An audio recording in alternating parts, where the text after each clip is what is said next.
सबने सुना है हेज कर लो, लेकिन ऑनेस्टली बहुत कम लोग जानते हैं क्यों और कैसे। टेक्स्ट बुक बोलता है ऑपोजिट पोजीशन लो और रिस्क कवर हो जाएगा। साउंड सिंपल राइट, पर मार्केट में एक हेज एक चेक बॉक्स नहीं है। हेजिंग ना एक माइंडसेट है। एक ट्रेडर का मैच्योरिटी लेवल तब समझ आता है जब वो हेज को सिर्फ प्रोटेक्शन नहीं प्रिसिजन समझता है। यही माइंडसेट आपके कैपिटल के साथ साथ आपके इमोशंस को भी प्रोटेक्ट करता है। हाय मारुनिमा एंड आप देख रहे हैं 915.trade by ग्रो। इस वीडियो में हम समझेंगे कि हेजिंग एक्चुअली कैसे काम करते हैं, टेक्स्ट बुक के बियॉन्ड एंड एक एडवांस ट्रेडर के लेंस से भी समझेंगे। तो चलिए शुरू करते हैं।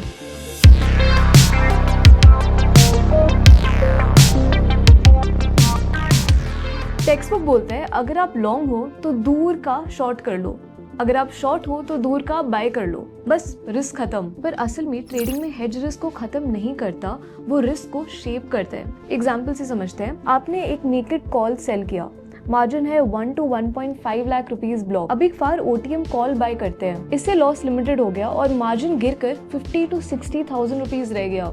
व्यू सिंपल है पर रिस्क डिफाइंड हो गया। यही होता है रियल हेज।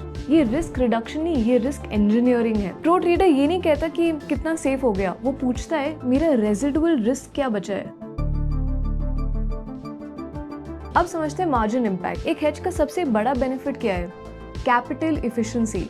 ब्रोकर्स और एक्सचेंजेस अनलिमिटेड लॉस वाली पोजीशंस पे ज्यादा मार्जिन ब्लॉक करते हैं, लेकिन जैसे आप एक हेज ऐड करते हो सिस्टम समझ जाता है रिस्क अब डिफाइंड है। आपका मार्जिन 60% तक गिर जाता है। अब आपके पास बचा कैपिटल और उस कैपिटल से आप और एफिशिएंटली ट्रेड कर सकते हो। एग्जाम्पल लेते हैं एक और। आप बैंक निफ्टी पे शॉर्ट स्ट्रैडल बना रहे हो, without hedge margin 2.5 to 3 lakh rupees है। अब अगर आप दोनों साइड फार ओटीएम ऑप्शंस बाय कर लो, लेट्स से 500 पॉइंट दूर पुट यूरोपियन और कॉल यूरोपियन, आपका total margin 1.2 to 1.4 lakh rupees तक आ जाता है। सेम पे ऑफ शेप पर capital efficiency double. Pro trader hedge करता है क्योंकि उसके लिए अवेलेबल कैपिटल भी एक पोजीशन होती है। 1 rupee saved is 1 rupee deployed elsewhere. Now let's look at the ultimate psychological hedge, emotional hedge. Trading में सिर्फ नंबर्स नहीं हिलते, इमोशंस भी स्विंग करते हैं। एक नेकेड पोजीशन में PNL ब्लिंक करता है और आपका हार्ट रेट भी। आपका माइंड रिएक्टिव हो जाता है। आप सोचते हो should I exit, should I add, और यही डिसीजन फटीग है। हेज ये नॉइज को रिमूव करता है। एक हेज ट्रेडर कामली ट्रेड करता है, और ये इसलिए क्योंकि उनको पता है कि डाउनसाइड डिफाइंड है, मैक्स लॉस भी पता है। वो मार्केट को कंट्रोल नहीं कर सकता पर अपना रिएक्शन कंट्रोल कर सकता है। Calm mind is equal to clear analysis. Clear analysis is equal to better sizing. Hedging आपको अलाउ करता है सिस्टम के साथ ट्रेड करने का, ना कि स्क्रीन के ब्लिंक के साथ रिएक्ट करना। एंड एक काम ट्रेडर ही कंसिस्टेंट ट्रेडर होता है। अब एक रियल यूज केस को लेते हैं बुल कॉल स्प्रेड और रिस्क डिजाइन को समझने के लिए। Let's take an example. Nifty spot 25,700 पे है और आप बुलिश हो। इंस्टेड ऑफ सिर्फ एटीएम का कॉल बाय करना, आप एक बुल कॉल स्प्रेड बनाते हो, which means buy 25,700 call and sell 25,900 call. अब अगर मार्केट फ्लैट रहे तो आपका थीटा डिके लिमिटेड है, मूव आए तो प्रॉफिट कैप्ड है पर लॉस भी कंट्रोल्ड है। ये है हेज बेस्ड बाइंग।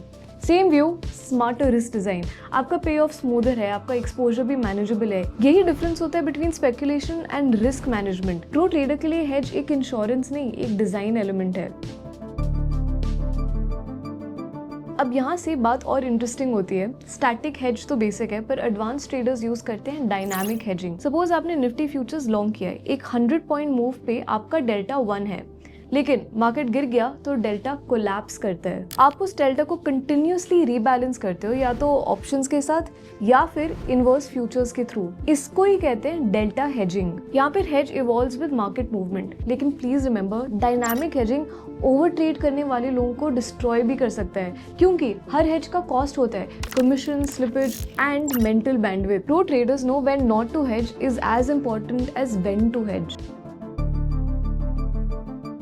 एक और यूज केस समझते हैं, प्रोटेक्टिव हेजेस। लेट्स से आपके पास एक लॉन्ग टर्म इक्विटी पोर्टफोलियो है, large caps worth 20 lakh rupees. आपको लगता है मार्केट करेक्शन आ सकता है, but you don't want to sell holdings क्योंकि लेट्स से टैक्स रीजंस या कंपाउंडिंग हो गया। तो आप क्या करते हो?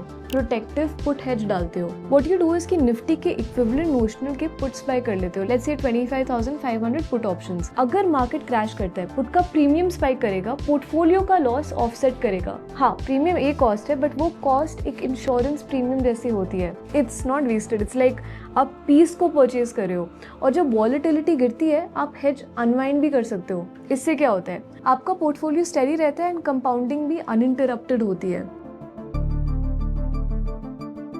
एडवांस लेवल पे हेज सिर्फ डायरेक्शन के लिए नहीं होता, वॉलेटिलिटी भी एक ट्रेडेबल वेरिएबल हो जाती है। फॉर एग्जांपल, आपने शॉर्ट स्ट्रैडल बनाया और आईवी स्पाइक कर गया, मार्केट स्टेबल है पर आपका पीएनएल फिर भी ब्लीड कर रहा है। इस केस में आप हेज डेल्टा से नहीं वेगा से करते हो। आप बाय करते हो option with a high Vega sensitivity ताकि आईवी कॉन्ट्रैक्शन पे रिकवरी हो। सिमिलरली स्क्यू भी हेज करने का एक टूल है। हाई स्क्यू मार्केट में आप ऑपोजिट विंग को ऐड करते हो क्योंकि एक्सट्रीम इवेंट्स में ज्यादा प्राइस होती है। प्रो ट्रेडर हेज करता है not just what he can see which is the price but what he can't see, जो है वॉलेटिलिटी शिफ्ट्स। तो इस पूरे वीडियो का पॉइंट क्या है? Well, the basic summary is कि मार्केट कंट्रोल में नहीं होता, बस आपका रिएक्शन कंट्रोल में होता है। हेज वही रिएक्शन को कंट्रोल देता है। बेसिकली ये hedge is not a brake, ये एसेंशियली एक स्टेबलाइजर है। अगर कोई भी अनइवन रोड है, it helps you keep moving. एक इंटेलिजेंट हेज स्ट्रैटेजी आपको कैपिटल एफिशिएंट, इमोशनली स्टेबल और डेटा ड्रिवन बनाती है। तो ये था हेजिंग का एक प्रैक्टिकल न्यूआंस ब्रेकडाउन। कमेंट्स में बताएं कि हेजिंग से जुड़े आपके और कौन से क्वेश्चंस हैं। ऐसे और एडवांस्ड इनसाइट्स के लिए follow 915.trade by Grow। This is Arunima Rao signing off. मिलते हैं अगली बार।